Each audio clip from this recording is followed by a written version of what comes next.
आप देखिए इस वक्त की बड़ी खबर हम आपको बता रहे हैं। पप्पू यादव के साधु वाले ड्रेस पर विवाद लगातार बढ़ता जा रहा है। चंदा चोरी का ये पूरा मामला और साधु वाले ड्रेसअप में क्योंकि पप्पू यादव पहुंचे थे उसका विरोध किया जा रहा है। दान पात्र लेकर संसद परिसर में उन्होंने प्रोटेस्ट किया था। चंदा चोरी को लेकर के विपक्ष लगातार हमलावर नजर आए और इसी कड़ी में पप्पू यादव की तस्वीर जिसमें साधु वाला ड्रेस पहन करके वो पहुंचते हैं और इसी को लेकर के अब सवाल भी उठने लगे हैं। आप एक बार सुन भी लीजिए कि वो क्या कुछ कह रहे थे इस गेटअप में आने के बाद।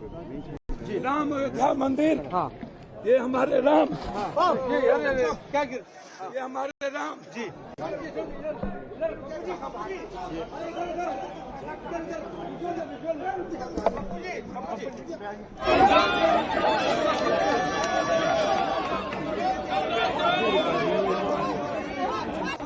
और देखिए इसी खबर के ऊपर हमारे साथ में हमारे सहयोगी रविकांत जुड़ गए। रविकांत, ये तस्वीरें जो सदन से सामने आ रही हैं, विपक्ष का काम है मुद्दों को उठाना और अच्छी बात है, विपक्ष अपना काम कर रहा है कि आप क्रिटिसिज्म जब तक नहीं रखेंगे सरकार के सामने तब तक सरकार अपने आप को नहीं सुधार पाएगी। लेकिन ये फैंसी ड्रेस कंपटीशन क्यों चला रखा है यहाँ पर? इस तरीके से आए और अब इसके ऊपर विवाद भी खड़ा होता हुआ नजर आ रहा है कि साधु के बेस में पप्पू यादव पहुंच गए सदन में।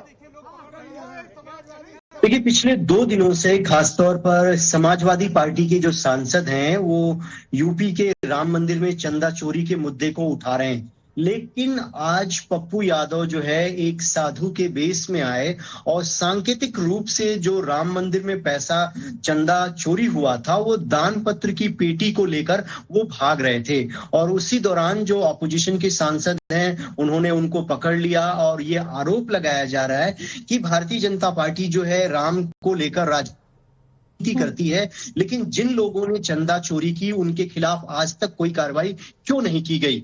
अब बीजेपी ये आरोप लगा रही है कि जो साधु हैं, संत हैं, महात्मा हैं, उनकी भावनाओं को ठेस पहुंचाने के लिए एक मिनट आपको रोक रही हूं रविकांत। इस वक्त हमारे साथ बीजेपी के प्रवक्ता प्रदीप भंडारी जुड़ गए हैं। प्रदीप जी, आपने ये तस्वीरें देखी होगी, साधु के भेष में पहुंचे हैं पप्पू यादव। ये हिंदू भावनाओं का अपमान है और आप देखिए समाजवादी पार्टी वहां पर बैठकर हंस रही है। वहां धर्मेंद्र यादव और धर्मेंद्र यादव के साथ अवधेश प्रसाद है। इससे ये स्पष्ट होता है क्लियरली कि ये चुनावी हिंदू हैं, इनके मन में न राम है न कण में राम है, और जिनके ना मन में राम है न कण में राम है और जो इस तरीके से हिंदू भावनाओं का भगवे का मजाक उड़ाते हैं उनको प्रभु श्री राम भले वो त्रेता हो, युग हो या कलयुग हो, कभी माफ नहीं करते। इससे ये भी स्पष्ट होता है कि इनका अहंकार रावण से भी ज्यादा हो चुका है और ये नियति का नियम है कि जब अहंकार चरम सीमा क्रॉस कर देता है तो प्रभु श्री राम अपने आप इन अहंकारियों को सबक सिखाते हैं। अगर इनको अपना एक मैसेज देना था, क्या कभी किसी मस्जिद के अंदर चोरी होती है तो क्या आपने कभी इनको देखा पार्लियामेंट में टोपी पहनकर आके इस तरीके से मजाक उड़ाने में? इससे स्पष्ट होता है कि 100 करोड़ से ज्यादा देश के जो सनातनी हिंदू हैं उनका मजाक और उनको चिढ़ा रहे हैं। इसका जवाब मांगेगा। पार्लियामेंट में भेजा है बात बोलने के लिए, हंगामा करने के लिए नहीं, लेकिन आप हिस्सा नहीं लेते हैं बिल में, फिर आप बाहर में न्यूज में जाकर के कहते हैं कि सरकार चर्चा नहीं कराते, बिना चर्चा के बिल पारित करते हैं।